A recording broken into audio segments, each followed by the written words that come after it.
देश में जब होता है ठंड का आगाज तो घने कोहरे से कम होने लगती है उड़ानों की रफ्तार। रोजाना धड़ाधड़ फ्लाइट्स डिले होने लगती हैं और कई बार तो रद्द भी हो जाती है और बढ़ जाती है मुसाफिरों की मुश्किलें, जिसकी तस्वीर हम अक्सर देखते हैं। लेकिन एडवांस तकनीक के ज़माने में हमारे देश में ये तस्वीर क्यों आम है? आखिर कब लगेगी इस पर लगाम? नमस्कार, इन्हीं सवालों के साथ मैं राणा स्वदेश और मैं आपका स्वागत करता हूँ। आज इसी मुद्दे पर करेंगे बात, और ये बात करना इसलिए भी जरूरी है क्योंकि आज कोहरे की वजह से 100 से ज़्यादा उड़ानों में देरी हुई है। कई फ्लाइट्स के रूट्स डाइवर्ट तक किए गए, वजह रही कोहरा। लेकिन कोहरा तो हर साल आएगा, तो सवाल ये है कि आखिर कब तक पैसेंजर्स इसकी मार झेलेंगे। जबकि आज CAT III instrument landing system से लो विजिबिलिटी में भी लैंडिंग मुमकिन है। लेकिन एयर इंडिया को छोड़कर बाकी एयरलाइंस ने अभी तक अपने प्लेन में CAT III सिस्टम लागू नहीं किया है। साथ ही उस सिस्टम में ट्रेंड पायलटों को तैनात नहीं किया गया है। तो सवाल यह है कि DGCA के आदेश के बावजूद भी एयरलाइंस ने इस सिस्टम को लागू क्यों नहीं किया? तो क्या ये DGCA के आदेश की अनदेखी तो नहीं? इसी सवाल पर करेंगे चर्चा और जुड़ेंगे हमारे एक्सपर्ट भी। लेकिन शुरुआत करते हैं समीर दीक्षित की रिपोर्ट के साथ। उत्तर भारत में जबरदस्त कोहरे के चलते फ्लाइट ऑपरेशंस बुरी तरह प्रभावित हुई हैं। खासकर दिल्ली एयरपोर्ट से जो फ्लाइट्स को ऑपरेट करना था वो काफ़ी देरी से उन्होंने या तो उड़ान भरी या फ्लाइट लैंड हुई है। आंकड़ों के मुताबिक 60 से ज़्यादा फ्लाइट इस कोहरे के चलते प्रभावित हुई हैं, जिसमें इंटरनेशनल फ्लाइट्स भी शामिल हैं। IMD यानी कि मौसम विभाग के मुताबिक 31 दिसंबर तक जो विंटर कंडीशंस है वो बहुत ज़्यादा हार्श नहीं होंगी, लेकिन नए साल के आगमन पर ये जो विंटर कंडीशन से वो बहुत ज़्यादा हार्श होंगी, वो और ज़्यादा आपको कोहरा नज़र आएगा। और इसके साथ ही साथ 1 जनवरी से जो कोहरा है वो और ज़्यादा गहरा जाएगा, खासकर सुबह के वक्त। लेकिन अगर आज की स्थिति देखें तो सुबह जो है वो दिल्ली एयरपोर्ट पे विजिबिलिटी महज 500 मीटर के आसपास थी, जिसके चलते फ्लाइट ऑपरेशंस बुरी तरह प्रभावित रही। कई फ्लाइट देर से उड़ी। जो 60 फ्लाइट बुरी तरीके से प्रभावित रही, इसमें इंटरनेशनल फ्लाइट भी शामिल थी। आंकड़े बता रहे हैं कि 15 इंटरनेशनल डिपार्चर जो है वो देरी से उन्होंने उड़ान भरी। ठीक इसी तरीके से 5 से ज़्यादा इंटरनेशनल फ्लाइट्स वो देरी से उन्होंने लैंड किया दिल्ली एयरपोर्ट पे।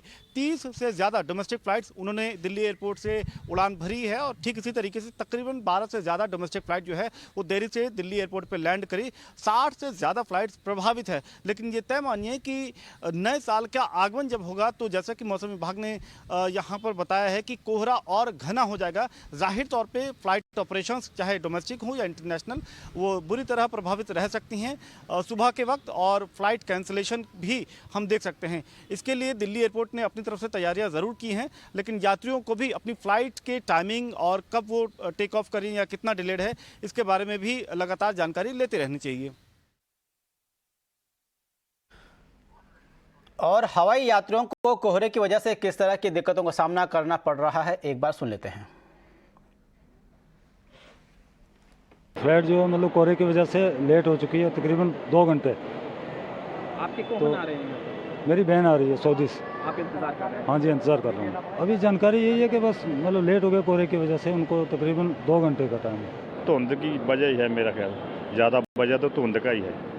कोहरा बहुत पड़ गया है इसलिए लेट हो रहा है। सभी फ्लाइट लेट है, कोई एक नहीं है, सभी की सभी लेट आ रहा है। स्क्रीन पर इंफॉर्मेशन मिल पा रही है लगभग कितनी डिस्प्ले पर दिख रही है फ्लाइट देरी से है? 2-2.5 घंटे 3 घंटे सभी ऐसे ही है।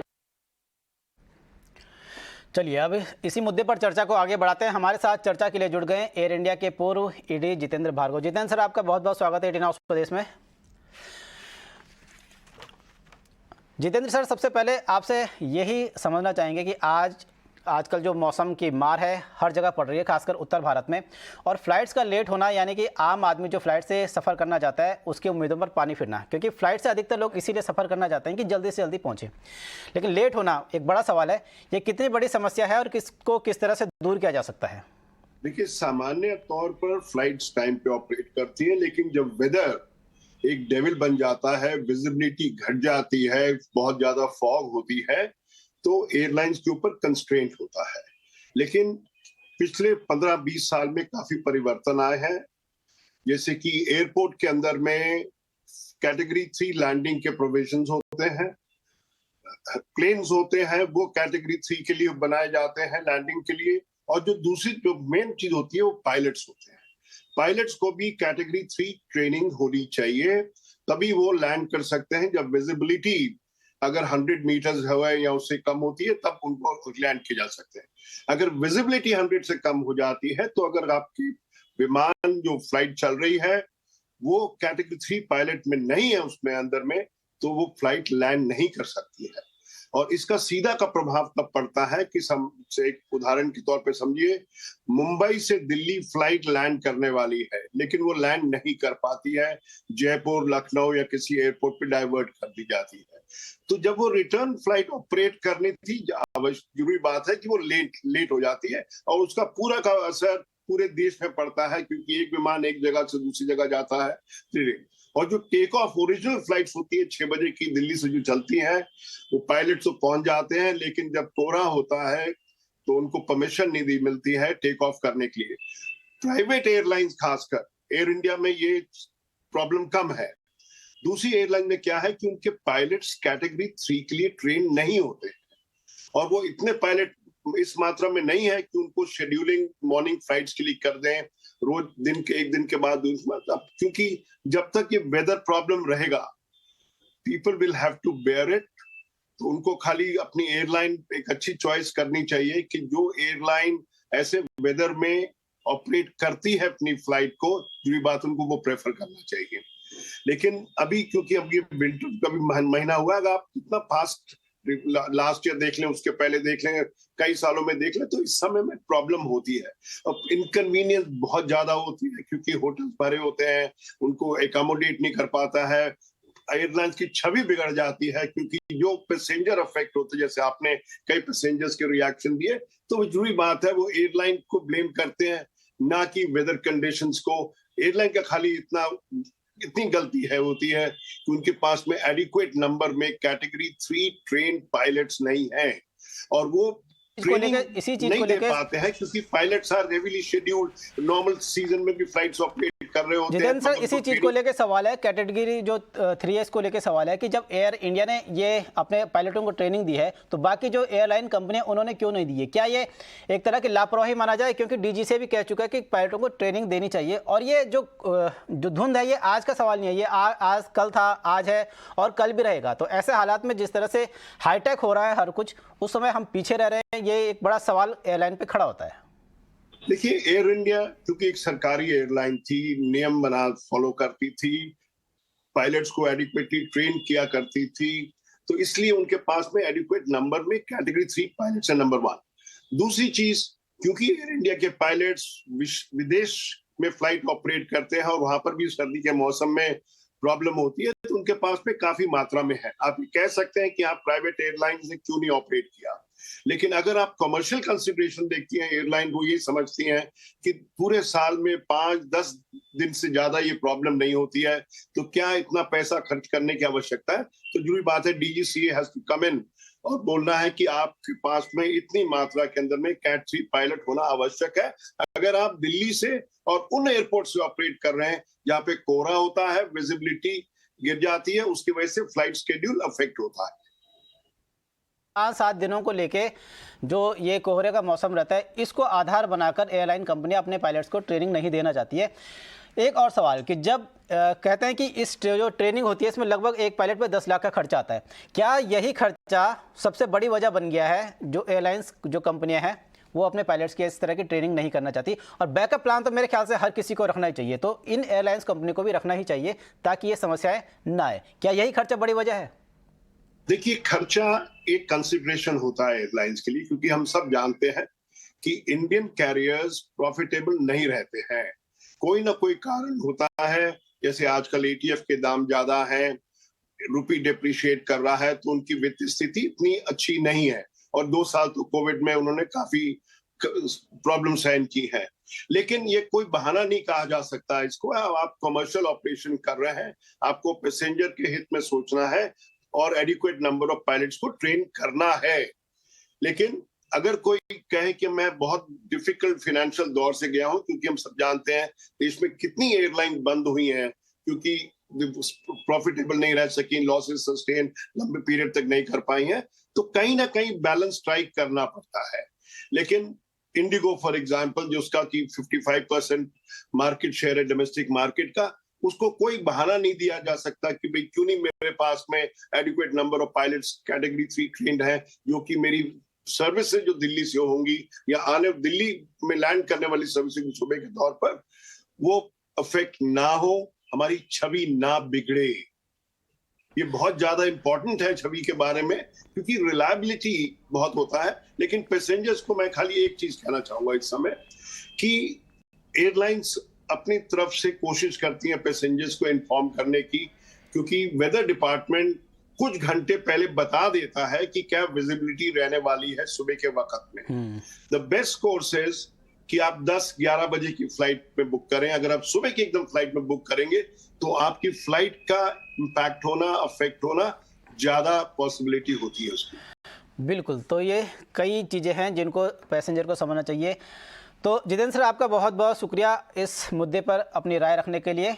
जिस तरह से आज 100 फ्लाइट्स लेट हुई है, वाकई में बड़ा चिंता का विषय है और ऐसी हालत में तमाम एयरलाइन कंपनी को सोचना चाहिए कि उनको सबसे पहले कंज्यूमर और जो इनके पैसेंजर हैं इनका ध्यान रखना चाहिए और अपने पायलट्स को कम से कम इतना बैकअप प्लान के लिए तैयार रखना चाहिए, इतना ट्रेन करना चाहिए कि ऐसी स्थिति अगर आती है और लंबे समय तक रहती है और तमाम तरह की समस्याएं कभी भविष्य में पड़ती हैं तो उस समय के लिए तैयार रहें और ऐसी दिक्कतों का सामना ना करना पड़े। चलिए बढ़ते हैं आगे और बात करते हैं कोरोना की। कोरोना के बढ़ते खतरे को लेकर भारत में चीन जैसे हालात पैदा न हो, इसके लिए केंद्र सरकार समेत राज्य सरकार भी अलर्ट मोड में है।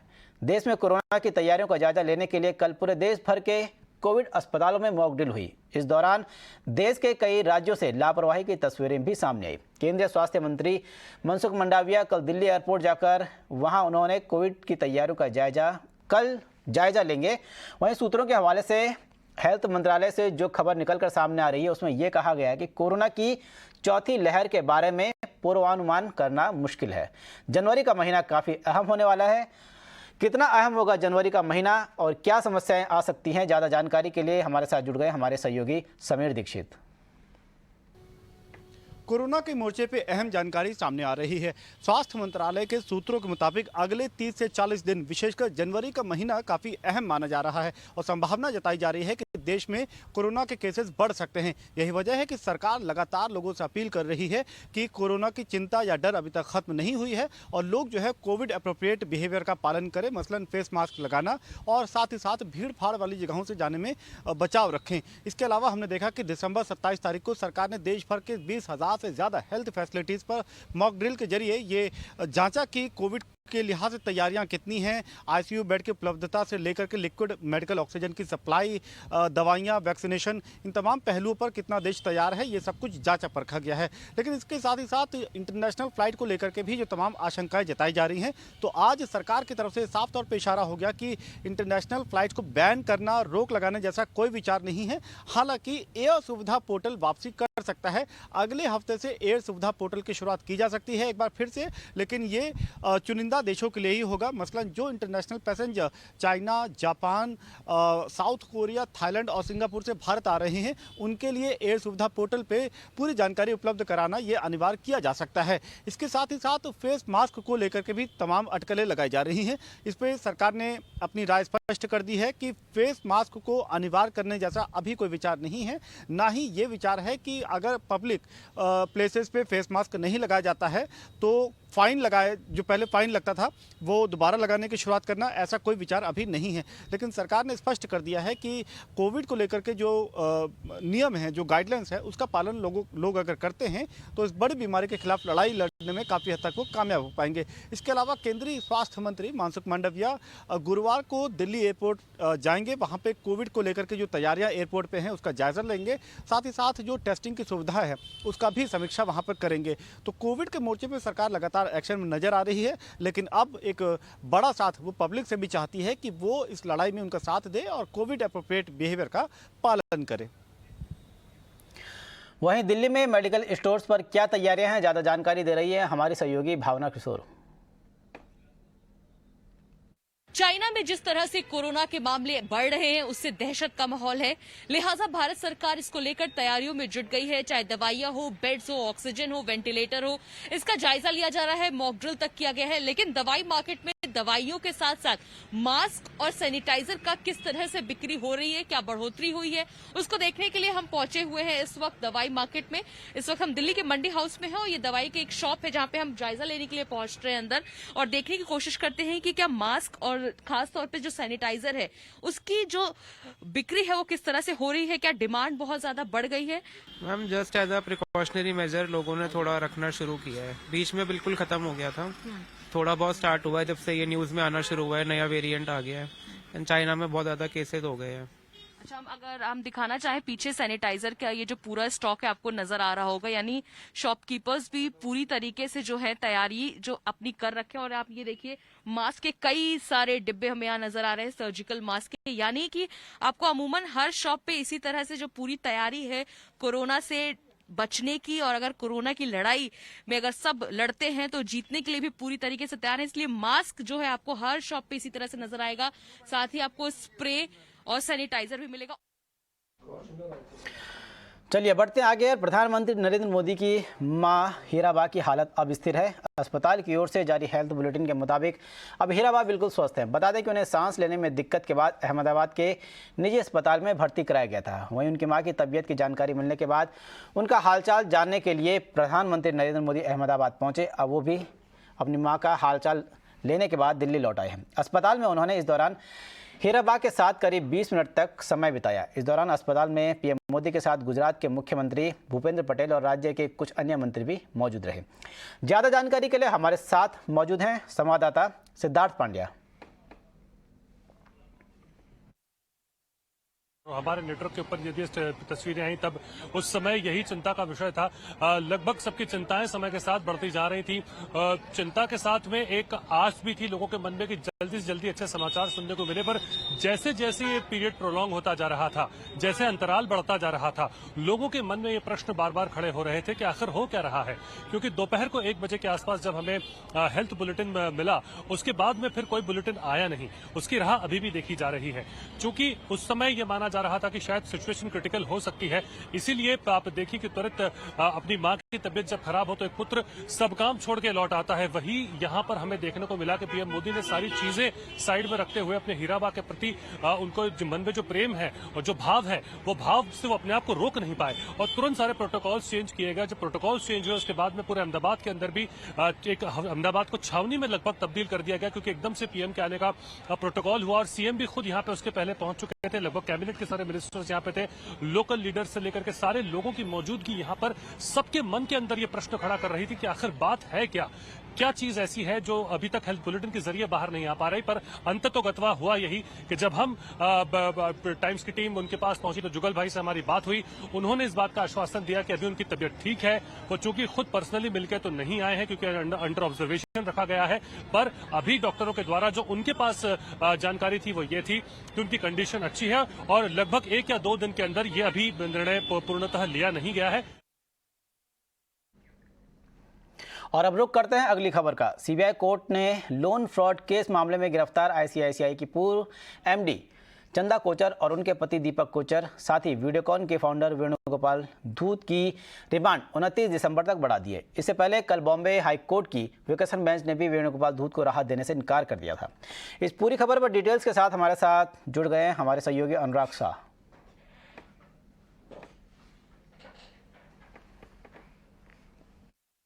चंदा कोचर, दीपक कोचर और वेणुगोपाल धूत को राहत नहीं मिली है। सीबीआई के द्वारा उनकी जो कस्टडी है 2 दिन और बढ़ा दी गई है। आज 3 दिन की कस्टडी के बाद उन्हें सीबीआई की स्पेशल कोर्ट में पेश किया गया था और वहां पर 2 दिन की और कस्टडी बढ़ा दी गई है। सीबीआई के जो लॉयर्स हैं उनके द्वारा आर्गूमेंट दिया गया कि अभी जो है वो और इंट्रोगेशन करना बाकी है। चंदा कोचर, दीपक कोचर और वेणुगोपाल धूत को जो कॉन्फ्रंटेशन करना है उसके लिए 2 दिन की और कस्टडी चाहिए और इसके अलावा अलावा और जो क्रिमिनल कॉन्स्पिरेसी हो सकती है किसी और पब्लिक सर्वेंट के साथ और अननोन प्राइवेट सर्वेंट के साथ, तो उन सब चीज़ों का हवाला देते हुए जो सीबीआई के लॉयर थे उनके द्वारा कहा गया। इसके अलावा जो एक्यूज्ड के वकील हैं उनके द्वारा दलील दी गई कि 2 दिन की जो कस्टडी मांगी गई है उसका कोई औचित्य नहीं बनता है, क्योंकि पहले की भी जो 3 दिन की कस्टडी में ऐसी कोई जानकारियाँ नहीं बताई गई है। तो इन तमाम जो दोनों पक्षों के बयान थे, दोनों पक्षों की जो बहस थी, उसके बाद 2 दिन की और कस्टडी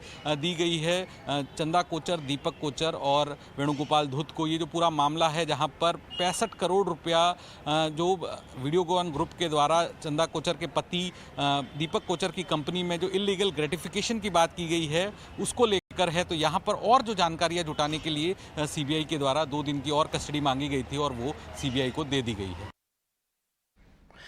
कॉल ड्रॉप और स्लो नेटवर्क की शिकायतों पर डीओटी की टेलीकॉम ऑपरेटर्स के साथ अहम बैठक हुई। सरकार ने टेलीकॉम ऑपरेटर्स को सर्विस में सुधार के निर्देश दिए हैं, साथ ही एक्शन प्लान भी मांगा है।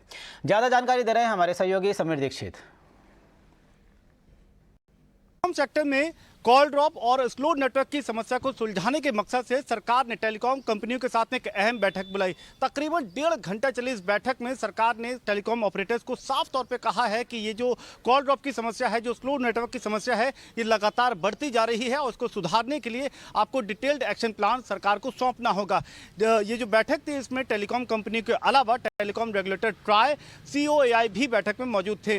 डिपार्टमेंट ऑफ टेलीकॉम की तरफ से बुलाई गई इस बैठक में सरकार ने इस बात की भी समीक्षा करी कि 5G सर्विस के रोल आउट होने के बावजूद भी ऐसा क्यों है कि महानगरों तक में कॉल ड्रॉप की समस्या लगातार बढ़ती जा रही है और इंटरनेट के अलावा जो स्लो नेटवर्क लोगों को मिल रहा है, ऐसा क्यों, इसमें शिकायतों का अंबार क्यों लग रहा है। तो इन तमाम दिक्कतों को लेकर के एक अहम बैठक बुलाई गई है। 2 बड़ी बातें इस बैठक से जो निकल करके आई है कि कॉल ड्रॉप की समस्या को सुधारने के लिए क्या कुछ एक्शन प्लान रहने वाला है और उसको लेकर के टेलीकॉम कंपनियों को अवगत कराना होगा, और साथ ही साथ 5G सेवाओं में, इंटरनेट की सेवाओं में सुधार को लेकर के भी क्या कुछ कदम उठाए जा रहे हैं, उसके बारे में भी डिपार्टमेंट ऑफ टेलीकॉम को डिटेल रिपोर्ट सौंपनी होगी।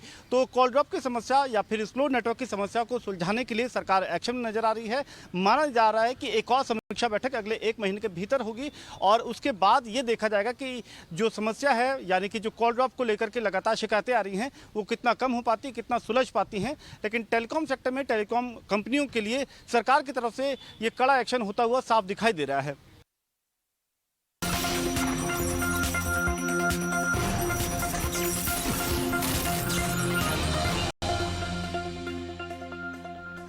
साल 2022 अगर कोई याद रखना चाहेगा तो शायद वो होंगे गौतम अदानी, क्योंकि यह साल उनकी ग्रोथ का एक ऐसा साल था जिसने उनको दुनिया के सबसे अमीर शख्सियतों की लाइन में खड़ा कर दिया। जानते हैं आखिर ये साल क्यों रहा गौतम अदानी और अदानी ग्रुप के नाम।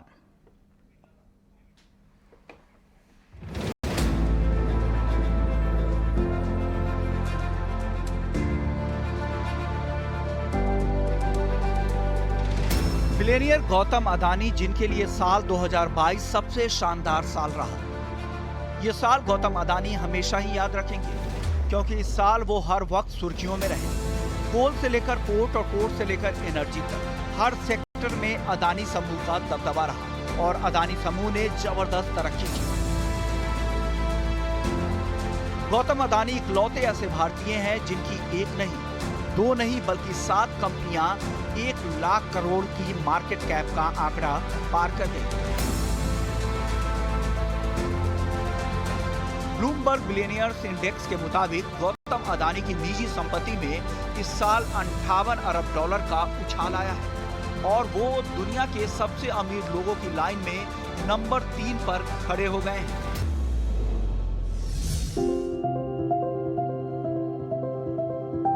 साठ साल के गौतम अदानी की तरक्की का अंदाजा इसी बात से लगाया जा सकता है कि उन्होंने इस साल दुनिया के दूसरे सबसे अमीर शख्स अमेज़न के जेफ बेजोस को भी पछाड़ दिया और इस साल उनकी संपत्ति 2 गुनी से भी ज्यादा बढ़ी।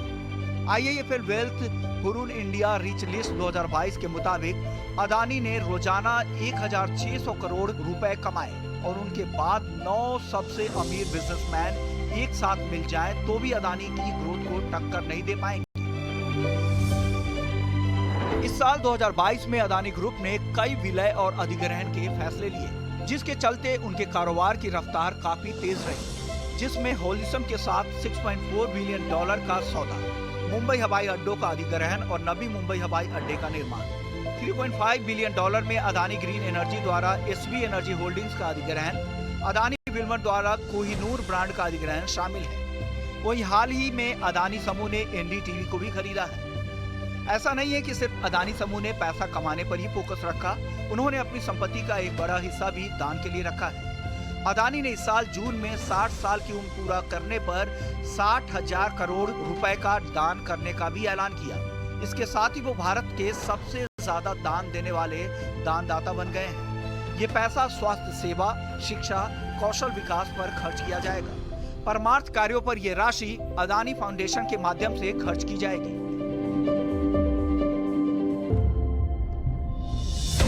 एक हीरा कारोबारी के रूप में बिजनेस शुरू करने वाले गौतम अदानी, जिन्होंने छोटी सी शुरुआत से देश के सबसे बड़े और अमीर कारोबारी होने तक का रास्ता तय किया है, उनकी संपत्ति में ये बढ़ोतरी असाधारण है और ऐसा लगता है कि ये अभी अंत नहीं है, ये तो उनकी तरक्की की शुरुआत है।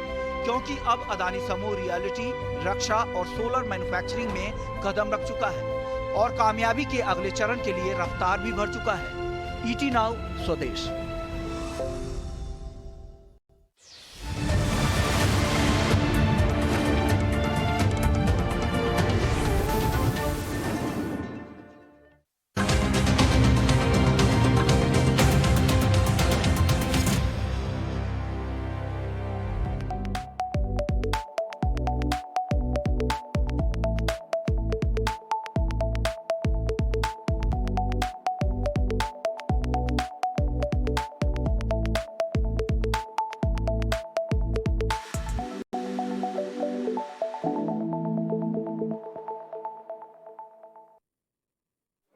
नमस्कार, आप देखना शुरू कर चुके हैं स्वदेश विशेष।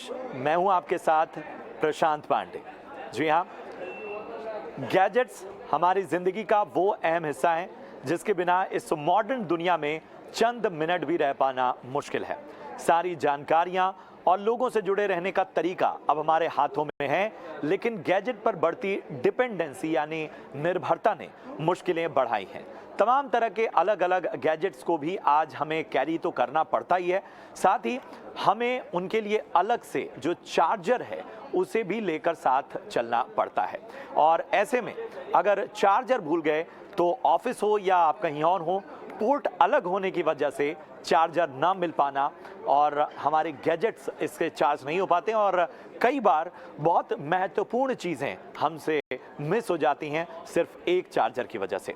मगर आने वाले दिनों में इस प्रॉब्लम का सिंगल सल्यूशन आने वाला है और वो है सी टाइप चार्जर। ये ना सिर्फ अलग अलग चार्जर के झंझट को खत्म करेगा बल्कि ई कचरे पर भी लगाम लगाएगा, जिससे पूरी दुनिया इस वक्त परेशान है। मगर ये सॉल्यूशन क्या प्रैक्टिकल है, व्यवहारिक है? यूरोपियन यूनियन ने तो पहले ही 2024 की समय सीमा बना दी है और उसी राह पर वन नेशन वन चार्जर के इस पूरे कॉन्सेप्ट पर भारत चल निकला है। इसी पहलू पर हम चर्चा करेंगे और जानेंगे अलग अलग कारण कि आखिर ये ज़रूरत क्यों पड़ी है। मगर पहले ये खास रिपोर्ट देखिए। स्मार्टफोन, लैपटॉप या फिर टैबलेट, इलेक्ट्रॉनिक डिवाइसेस में सिर्फ दो तरह के ही चार्जिंग पोर्ट उपलब्ध कराने पर बहस काफी लंबे समय से चल रही थी, लेकिन अब इसे लेकर सरकार ने बड़ा ऐलान किया है। मार्च 2025 तक इलेक्ट्रॉनिक प्रोडक्ट्स के लिए स्टैंडर्ड चार्जिंग पोर्ट देने के लिए कंपनियां और निर्माता तैयार हैं। USB Type-C वो तरीका होगा जिसे अपनाने के लिए भारत के मोबाइल डिवाइस निर्माता और टेक्नोलॉजी कंपनियां कमर कस चुकी हैं। यानी कि नए ऐलान के बाद हर मोबाइल का एक चार्जर होगा। IIT कानपुर वियरेबल उपकरणों में एक ही तरह का चार्जिंग पोर्ट देने से जुड़ी स्टडी कर रहा है। इस बारे में रिपोर्ट आने पर इलेक्ट्रॉनिक इंडस्ट्री से चर्चा की जाएगी। कंपनियों का मानना है कि भारत को ग्लोबल सप्लाई चेन की टाइमलाइन के साथ जोड़ने की कोशिश करनी होगी। दरअसल ये व्यवस्था भारत में यूरोपियन यूनियन में लागू होने के 3 महीने में शुरू हो जाएगी। यूरोपियन यूनियन के निर्देश के मुताबिक स्मार्टफोन के लिए 28 दिसंबर 2024 तक और लैपटॉप के लिए 2026 तक कॉमन USB Type-C चार्जर अनिवार्य करना होगा। इलेक्ट्रॉनिक डिवाइसेस के लिए एक ही चार्जर पॉलिसी से सीधा फायदा कई मायनों में होगा। ग्राहकों को हर डिवाइस का चार्जर खरीदने के लिए पैसे नहीं खर्च करने पड़ेंगे और एक ही चार्जर से उनका काम हो जाएगा। इसके अलावा ई वेस्ट को कम करने में मदद मिलेगी। ई वेस्ट या फिर इलेक्ट्रॉनिक वेस्ट एक तरह के इलेक्ट्रॉनिक गुड्स को कहा जाता है जिन्हें हम इस्तेमाल करने के बाद फेंक देते हैं। बता दें कि दुनिया भर में 98% से अधिक एंड्रॉइड स्मार्टफोन चार्जिंग पोर्ट में USB Type-C का उपयोग होता है, जबकि आईफोन में चार्जिंग के लिए लाइटनिंग पोर्ट होता है। इस मुहिम के तहत घरों में बढ़ते चार्जर्स की संख्या में कमी आएगी। इसके अलावा ई वेस्ट भी कम होगा। ब्यूरो रिपोर्ट, ET Now स्वदेश। तो इस रिपोर्ट के जरिए आपने जाना कि आखिर किस तरह की तैयारी चल रही है और कैसे इसे अमल में लाया जाएगा, लेकिन इसके अलग अलग पहलुओं पर चर्चा करने के लिए हमारे साथ एक्सपर्ट्स का एक खास पैनल है जो अलग अलग पहलुओं के बारे में रोशनी डालेगा। सबसे पहले उनसे आपका परिचय करा दूं। हमारे साथ हैं संदीप बुडकी साहब जो कि फाउंडर और एडिटर हैं द मोबाइल इंडियन से।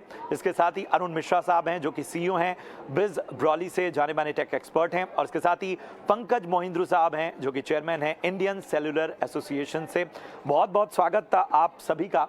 और ये चर्चा आज बहुत आवश्यक हो गई, लेकिन सबसे पहले पंकज सर मैं आपके पास आना चाहूँगा क्योंकि ये तैयारी आज की तो है नहीं और बहुत वक्त से इसकी ज़रूरत समझी जा रही थी। और मुझे याद है कि एक लंबे अरसे तक इस पर बहुत सारी रिसर्च हुई, बहुत सारी माथापच्ची हुई। आप खुद सरकार के साथ चर्चा करने वालों में एक स्टेक होल्डर हैं, तो ज़रा बताएं हमारे दर्शकों को आसान भाषा में कि किस तरह की तैयारी है, कितना समय लगने वाला है और कितनी तैयारी पहले से इंडस्ट्री और जो भी स्टेक होल्डर्स हैं वो कर चुके हैं।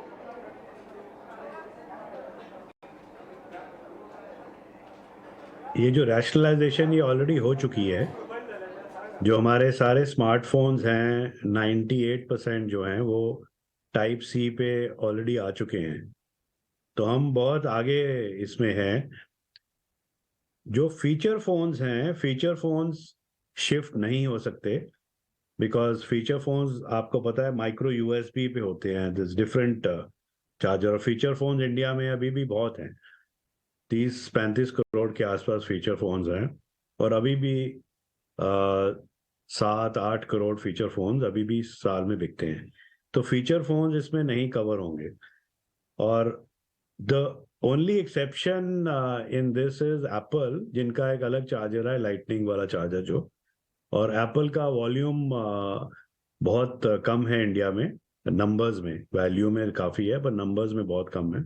तो ब्रॉडली जो रैशनलाइजेशन ऑलरेडी हो चुकी है अहेड ऑफ EU। दूसरी बात रही कि EU की रेगुलेशन क्या है, तो हमने जो रिक्वेस्ट की है कि जब मैंडेट जब EU का मैंडेट आएगा उसके विद इन 6 मंथ्स हम भी मैंडेट इशू कर सकते हैं। बट हमारे कंज्यूमर्स के लिए ये कोई खास बात नहीं होगी बिकॉज ऑलरेडी हम रैशनलाइज्ड हैं। उसके बाद बात रही फिर tablets, computers, laptops, notebooks etcetera.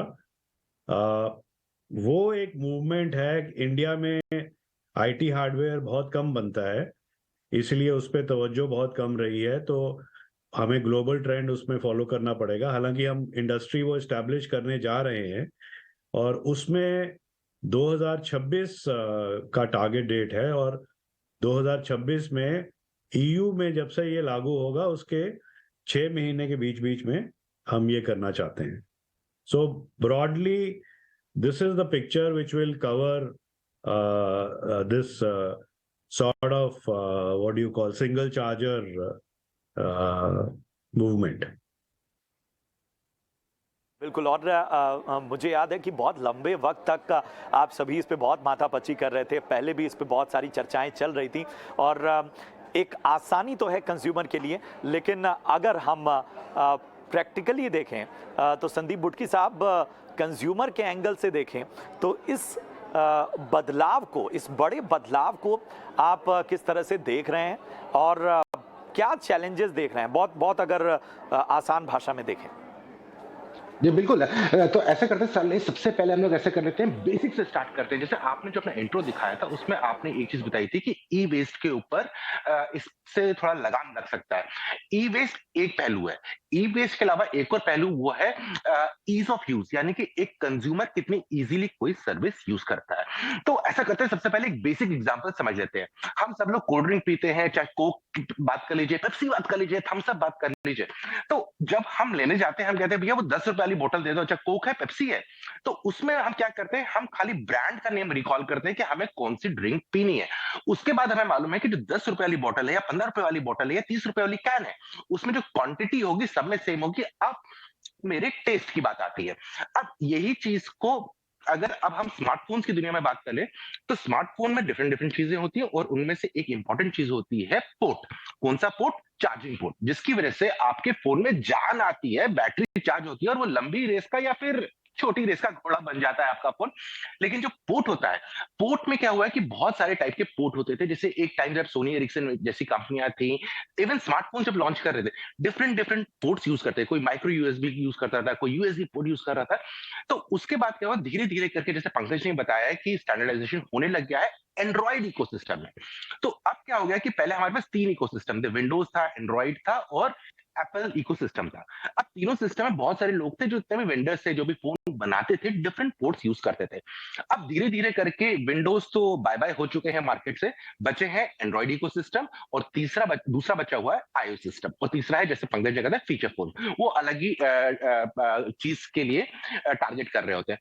तो अब आप जो एंड्रॉइड इकोसिस्टम में जितने भी डिवाइस है, यानी कि जो आपके जाने पाने नाम है, जैसे कि सैमसंग हो गया, आपके माइक्रोमैक्स के फोन भी उसी में है, लावा भी है, इन सब के जो फोन है, या शॉमी भी हो गया, रियलमी हो गया, इन सब ने जो चार्जिंग पोर्ट यूज कर रहे हैं अभी टाइप सी वाला यूज कर रहे हैं, तो ज्यादातर फोनों में अवेलेबल है। अब दूसरा पॉइंट आता है कि एप्पल का क्या है। एप्पल भाई साहब जो है वो इस पूरी लीग से अलग पोर्ट देते हैं और लाइटनिंग पोर्ट देते हैं। ये जो डेवलपमेंट आ रही है, इसका इंपैक्ट उन पे आएगा कि वो क्या करेंगे, लेकिन इस पे उनने चेंजेस का बिगुल तो बजा चुके हैं, क्योंकि स्मार्टफोन में नहीं, बाकी एक्सेसरीज और टैबलेट में तो उनने अपने टाइप सी पे शिफ्ट कर ही लिया है। अब दूसरी बात आती है कि अब इसका फायदा और नुकसान क्या है। देखिए, ई-वेस्ट से मैं अभी तक समझ नहीं पाया कि ई-वेस्ट से कितना इस पे असर पड़ेगा, क्योंकि आप देखे होंगे पिछले 1 साल में इतने सारे चार्जिंग सॉल्यूशंस आ चुके हैं कि कोई बंदा कहता है कि मैं 30 वाट का चार्जर दे रहा हूं, कोई 60 वाट का, और अब तो 120 वाट के भी चार्जर आ चुके हैं। तो चार्जर जो दे रहे हैं वो तो देना ही पड़ेगा, क्योंकि बहुत सारे ब्रांड्स ने तो पिछले साल चार्जर ही अपने बॉक्स से गायब कर दिया था। और इसका एक और पहलू है, करते हैं, बिल्कुल बिल्कुल, और इसका एक और पहलू ये है कि बहुत सारी डिवाइसेस, बहुत सारे गैजेट्स ऐसे हैं जिनके लिए हम अलग अलग चार्जर रखते हैं, और इस पर भी मैं बात करूंगा। अरुण जी, मैं आपके पास आना चाहूँगा और मैं पूरी तरह से उस उपभोक्ता के एंगल से समझना चाहूँगा कि जो एग्जिस्टिंग यूजर्स हैं उनके सामने क्या चैलेंजेस होंगे, क्योंकि ये पूरी व्यवस्था जो है वो बदलाव की व्यवस्था है, लेकिन जिनके पास पहले से कोई और पोर्ट है, उनके पास सी टाइप पोर्ट नहीं है उनके फ़ोन में, उनका क्या होगा? क्या इस बारे में इस वक्त बहस चल रही है? शांत जी, आपने सही क्वेश्चन पूछा है। जो एग्जिस्टिंग यूजर्स हैं उनको जब तक वो नया फोन नहीं लेंगे तब तक वो उनको एग्जिस्टिंग चार्जर ही यूज करना पड़ेगा, चाहे वो टाइप बी चार्जर यूज करते हों, चाहे वो एप्पल के केस में अभी लाइटनिंग पोर्ट यूज करते हों, उनको अपना एग्जिस्टिंग चार्जर ही यूज करना पड़ेगा। पहले जो 15,000 से ऊपर के फोन आते थे उसमें टाइप सी चार्जर्स आते थे। अभी उससे नीचे के फोन्स में भी, ऑल्दो स्मार्टफोन्स हैं, अभी भी बहुत सारे ऐसे फोन्स हैं जिसमें कि टाइप सी चार्जर नहीं आते हैं। तो उन्हें उन फोन्स में टाइप सी चार्जर जब आने लगेगा तो इन सारे कंज्यूमर्स को टाइप सी चार्जर में अपग्रेड करना पड़ेगा, फोन में अपग्रेड करना पड़ेगा, और उस फोन के साथ साथ उनके पास ये नए चार्जर भी मिलेंगे उनको। अब एक बहुत बड़ी बात है जो हम अभी बात कर रहे थे कि हम केवल मोबाइल पे अभी बात कर रहे हैं कि मोबाइल में विंडोज नहीं रहा, मोबाइल में मैक है और एप्पल है, बट हमें ये सोचने की जरूरत है कि हमारे पास और भी बहुत सारी इलेक्ट्रॉनिक डिवाइसेज हैं। हमारे पास डिजिटल कैमरा होते हैं, हमारे पास टैबलेट्स होते हैं, हमारे पास लैपटॉप हैं। एप्पल ने तो लैपटॉप में टाइप सी चार्जर ला भी दिया है और 15 प्रो से वो टाइप सी चार्जर फोन में भी लाना चाह रहे हैं। तो इन सारे अलग अलग डिवाइसेज हैं, चाहे वो कीबोर्ड्स बहुत जगह चार्ज होते हैं, ई रीडर्स होते हैं, एलेक्सा होता है, एंड देन बहुत सारे हमारे पोर्टेबल नेविगेशन सिस्टम्स होते हैं जो कि हमें चार्ज करने की जरूरत होती है। इन सब में चार्जर बहुत डिफरेंट टाइप के अभी भी हैं, और अगर हम एक स्टैंडर्ड लेके आएंगे जो कि 2026 तक ही क्यों ना आए, तब भी ऑलमोस्ट हर साल 11,000 टन ई वेस्ट कम होगा। और केवल ई वेस्ट की बात नहीं है, एज ए नॉर्मल कंज्यूमर हम ऑलमोस्ट 2075 करोड़, ऑलमोस्ट $267 मिलियन की का एक्सपेंस करते हैं केवल चार्जर्स पे, तो ये बहुत बड़ा जो अमाउंट स्पेंड हो रहा है डिफरेंट चार्जर्स पे वो कम होगा। नॉर्मल यूजर्स की डे टू डे यूजेज में भी उनको काफ़ी सहूलियत होगी। वो अपने लैपटॉप हो, अपने बाकी डिवाइसेज हो, उनको एक चार्जर से घर के सारे डिवाइसेज चार्ज होंगे। अभी उनको हर जगह आप घरों में देखें तो आपके पास चार्जर का जंजाल होता है, आपको अलग अलग चार्जर रिप्लेस करने पड़ते हैं। जब आप कहीं ट्रैवल करते हैं तो आपको मल्टीपल चार्जर्स लेके जाने होते हैं। अगर आप पावर बैंक यूज करते हैं तो पावर बैंक में डिफरेंट पोर्ट्स होते हैं, जो कि आप इसलिए दिया गया है क्योंकि देयर इज नो स्टैंडर्ड। तो जब जैसे ही ये स्टैंडर्ड 2024 में मोबाइल फोन्स के लिए, और हमारे पास 3 महीने बाद या 6 महीने बाद जब 2025 में आएगा, और 2026 में जब बाकी डिवाइसेस के लिए भी अगर आते हैं, तो ये नॉर्मल यूजर्स की डे टू डे लाइफ बहुत इजी होने वाली है। बहुत सारा पैसा बचने वाला है। 2075 करोड़ पर ईयर एक बहुत बड़ा नंबर होता है। और ई वेस्ट 11,000 टन। हम इलेक्ट्रॉनिक कंपनीज हैं, हम टेक्नोलॉजी कंपनी में, हमें पता है इलेक्ट्रॉनिक वेस्ट कितना जनरेट होता है, और चार्जर एक बहुत बड़ा फैक्टर है। अभी हमारे डेवलपर्स जब कोई लैपटॉप यूज करते हैं और अपना चार्जर भूल जाते हैं घर पे, तो उनके लिए सेम चार्जर मुहैया कराना ऑफिस में बहुत बड़ा काम होता है। अब अगर सारे लैपटॉप्स में एक जैसे चार्जर होंगे तो ये एक बहुत सहूलियत होगी हम जैसे कंपनियों के लिए, नॉर्मल डेवलपर्स के लिए, जो बहुत सारे जो नॉर्मल यूजर्स हैं, उनको ये सोचने की जरूरत नहीं पड़ेगी कि उनको चार्जर कहाँ से मिलेगा। जब वो नया फोन लेंगे तब भी वो अपना पुराना चार्जर यूज कर सकते हैं। तो रीयूजेबिलिटी ऑफ डिवाइसेज बहुत इंपॉर्टेंट है। जी प्रशांत। बिल्कुल बिल्कुल, और ये बातें तो हैं, लेकिन पंकज सर, मैं आपसे एक चीज़ समझना चाहूँगा। आप लोग जब ये सारी चर्चा कर रहे थे और ये सारा प्लान बन रहा है, उसमें फिर भी हम ये मान के चल रहे हैं कि बहुत सारे चैलेंजेस अभी बाकी हैं, और जिस पे मेरे ख्याल से एक लगातार थिंक टैंक काम कर रहा है और इस पर बहुत सारी R&D हो रही होगी। लेकिन एक जो पहलू है जो चार्जिंग इंडस्ट्री है, उसके लिहाज से भी कि आज हम देखते हैं कि हर डिवाइस के लिए चार्जर है, हर तरह के चार्जर हैं, तरह तरह के अलग अलग चार्जिंग जो आपके पास ऑप्शंस हैं वो मौजूद हैं। फिर ये वन चार्जर की जब बात आती है तो फिर इस सेक्टर के भी अपने कंसर्न होंगे, और मेरे ख्याल से उस पर भी चर्चा हुई होगी। हम बहुत बड़ी चार्जिंग मैन्युफैक्चरिंग नेशन है जी। हम कोई 60 करोड़ चार्जर्स बनाते हैं। We are one of the leading nations in charger manufacturing. But you see, ये इतना ये टर्बुलेंट अफेयर नहीं है जितना आप इसको बताना की कोशिश कर रहे हैं। स्मार्टफोन्स में जो रैशनलाइजेशन है, ये हमने 5-6 साल पहले ही शुरू कर दी थी, ahead of you. So almost every charger, in fact almost 100% chargers in smartphones are now type C. confusion जो मेरे से पहले जो वक्ता थे जो कह रहे थे, IT हार्डवेयर में बहुत चैलेंज है, उसमें बहुत तरह के चार्जर्स हैं, और वो रैशनलाइजेशन की वहां पे बहुत सख्त जरूरत है, क्योंकि वहां पे एक्चुअली कंज्यूमर के लिए बड़ा अनफ्रेंडली एनवायरनमेंट है कि आपको चार्जर मिलता नहीं है, मिलता है तो बहुत महंगा मिलता है। और वो क्योंकि IT हार्डवेयर इंडस्ट्री भी न, यहाँ मैन्युफैक्चरिंग नहीं इस्टेब्लिश हुई, ना उसकी सप्लाई चेन इस्टेब्लिश हुई है, तो वो इंडिया में मैन्युफैक्चर भी नहीं हो रहे हैं। So that this rationalisation will be very good for IT, but smartphones में उसका कोई ज्यादा इंक्रीमेंटल बेनिफिट नहीं होने वाला है। बिल्कुल बिल्कुल बिल्कुल। तो फिलहाल जिस तरह की हमारी तैयारी है वो काफ़ी मजबूत है। कुछ चैलेंजेस हैं जिनको वक्त के साथ उन पर काम किया जा रहा है और उनको भी टैकल किया जाएगा। संदीप सर, मैं आपके पास आना चाहूँगा। अगर हम एक चार्जर की बात करें, मेरे पास कोई चार्जर है, आम उपभोक्ता के पास कोई चार्जर है, उसको हम कितना भी संभाल कर रखें, कितना भी उसको बेहतर तरीके से उसकी देख रेख करें, उसके बावजूद उस चार्जर की लाइफ बहुत ज़्यादा नहीं होती। और इस लिहाज से भी एक बड़ा सवाल है कि क्या अब अगर हम वन नेशन वन चार्जर की बात कर रहे हैं, तो चार्जिंग जो चार्जर बन रहे हैं और उनकी जो क्वालिटी और उनके टिकने की जो लाइफ की बात की जा रही है, क्या उस पर भी अब काम करने की आवश्यकता बन पड़ी है? ओके, सबसे पहले मैं एक चीज क्लैरिफाई करना चाहूंगा कि हम लोग इस टाइम वन चार्जर की बात नहीं कर रहे हैं, हम स्टैंडर्डाइजेशन पोर्ट की बात कर रहे हैं। और अगर मोबाइल के संदर्भ में बात की जाए तो जो पोर्ट की हम बात कर रहे हैं वो जहां पर केबल लगेगी, तो यहाँ पर जो चेंज होगा एलिमेंट होगा वायर, जो एक चार्जर के साथ लगेगी।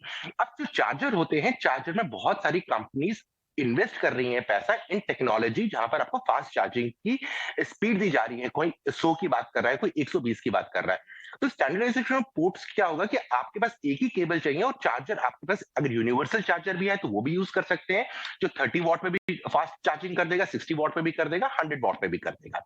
और जो आप पूछ रहे थे कि जो चार्जर्स के इश्यूज आते हैं, चार्जर्स में जो प्रॉब्लम आती थी कि वो उनकी लाइफ स्पैन अच्छी नहीं है, ये पहले बहुत ज्यादा होता था, लेकिन ऑफ लेट ये चीज काफी ज्यादा कम हो गई है।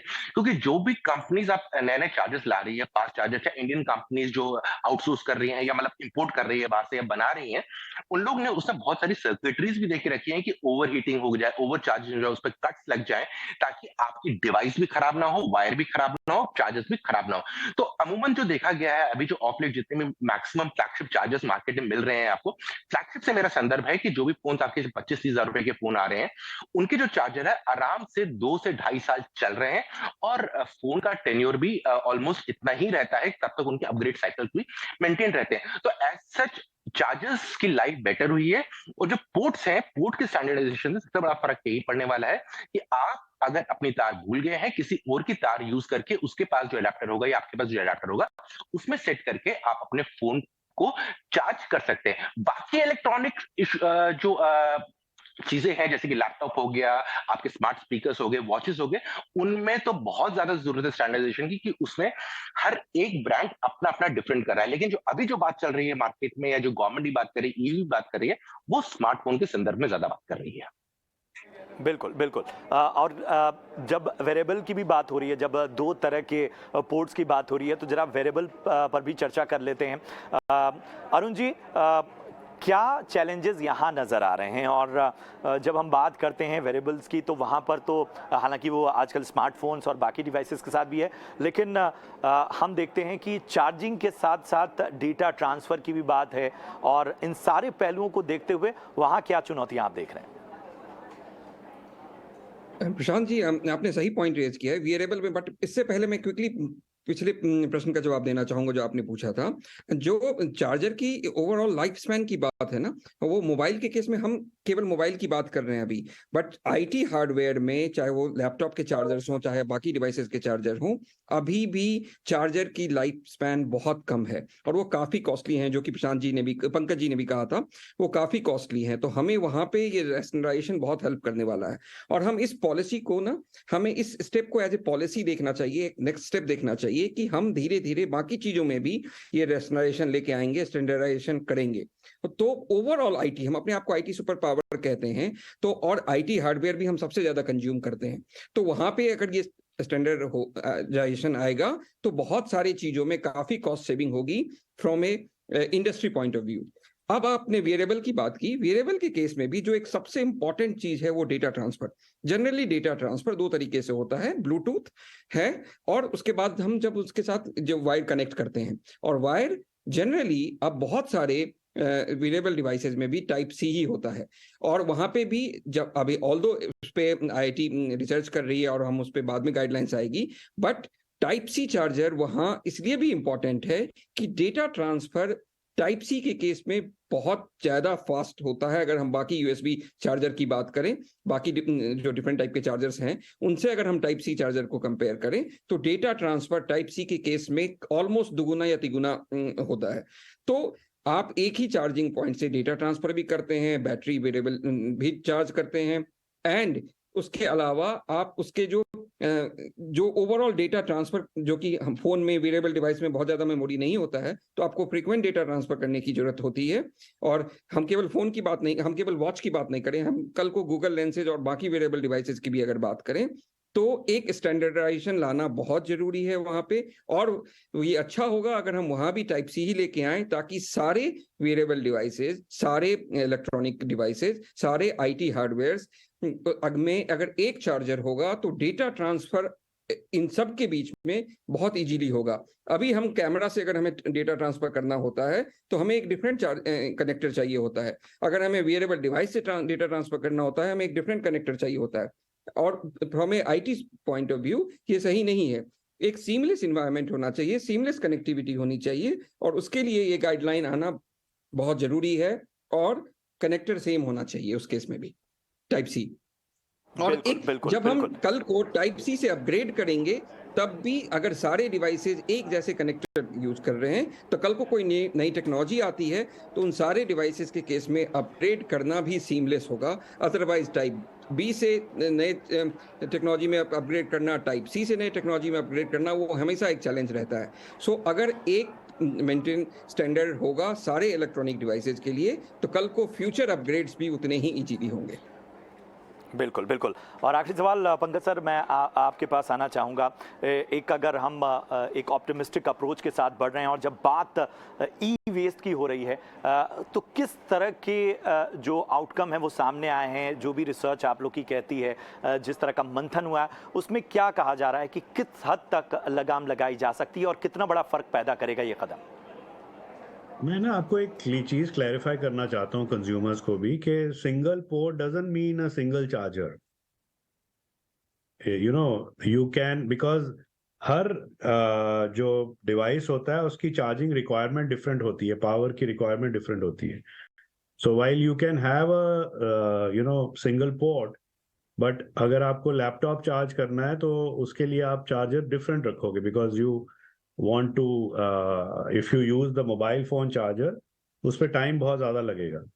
So ये single charger doesn't mean that single port is equal to single charger. That's not a correct analysis. बिल्कुल बिल्कुल। और वाकई ये जो चर्चा रही है उसके ज़रिए हमने यही कोशिश की है, क्योंकि बहुत सारी बातें ऐसी थीं जिनको लेकर बहुत सारा भ्रम फैला हुआ था। और वाकई जिस तरह से तमाम हमारे एनालिस्ट ने इसको एनालाइज किया है, इसको बेहतर तरीके से देखा है और बताया आसान शब्दों में कि किस तरह से आपको फ़र्क करना होगा और कितना बड़ा कदम है ये, और क्या क्या तैयारियां। सबसे बड़ी बात है कि भारत के जो भी मैन्युफैक्चरर्स हैं, जो भी स्टेक होल्डर्स हैं, उन सभी ने बड़े स्तर पर पहले ही बहुत सी तैयारियां कर ली हैं और आने वाले वक्त में जो भी इसके साथ चैलेंजेस आएंगे उनको भी टैकल किया जाएगा। बहुत बहुत शुक्रिया करेंगे पंकज सर, बहुत बहुत शुक्रिया अरुण जी, इसके साथ ही संदीप साहब, आपका भी बहुत बहुत धन्यवाद इस खास विश्लेषण के लिए। उम्मीद करते हैं कि आपको ये शो, ये चर्चा पसंद आई हो। फिलहाल पूरी टीम को दीजिए इजाजत। आप देखते रहिए ET Now स्वदेश। नमस्कार।